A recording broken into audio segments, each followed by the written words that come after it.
Not everybody can or will raise their right hand for our country, but if you're serving veterans, you're serving our country.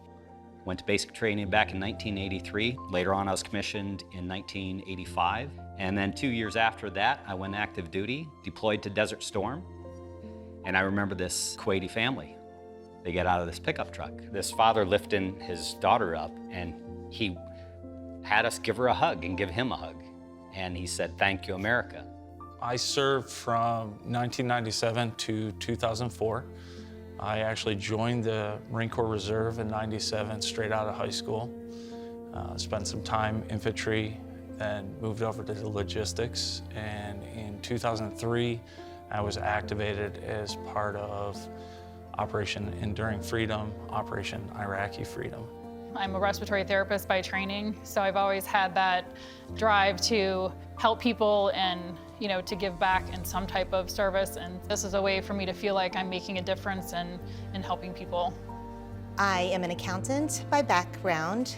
I have a passion for volunteering, and I've always had a passion for veterans and the service and sacrifice that they have given to our country, not just them, but their families as well. And so I decided that when I moved here to Columbus that I wanted to spend my volunteer time serving veterans. There's this gap, this void that I think a lot of the military have when they get out.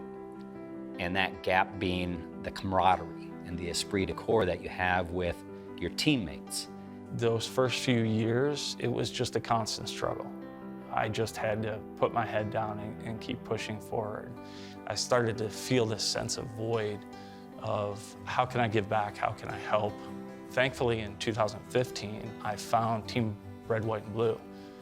One of the Marines I served with in Iraq had run the Marine Corps Marathon wearing the red Team RWB shirt. And I said, well, hey, what is that? And he goes, it's great. It's very family-oriented. And he said, oh, by the way, you get a free shirt as a veteran. I said, okay, I'll sign up.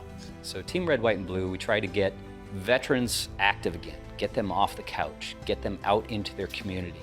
And typically that's through physical, social activities, volunteerism, things like that.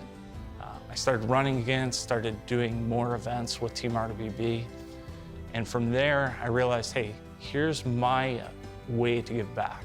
Because in 2014, 2015, I was in a pretty dark place, to be honest. Just gauging from the feedback I get in conversation with veterans, I feel as though they want to tell their story. And they shouldn't only tell their story to fellow veterans, but tell it to other people, tell it to people like myself, to civilians. We have an opportunity to serve those that have served us. Any opportunity that we have to give back and show our appreciation for their sacrifice and their time, take advantage of that every chance we have. Unfortunately, I've lost a lot of my brothers and sisters to suicide. The majority of them felt alone. They felt like they didn't have anybody they could talk to. We as a veteran community are not ones to reach out and say, hey, I need help. So for me to continue to serve, it allows me to reach out to those that won't ever ask for help. And hopefully I can help pull them back before they go too far. If you need others to talk to do things with, Team RWB is there for you. Each person is important and what they did mattered. Anyone, no matter what your background is, whether you're military or civilian, you can have a positive impact on people's lives if you just go out and give some of your own personal time. I think the legacy is going to be getting veterans out and active and social and interacting with their families and communities again.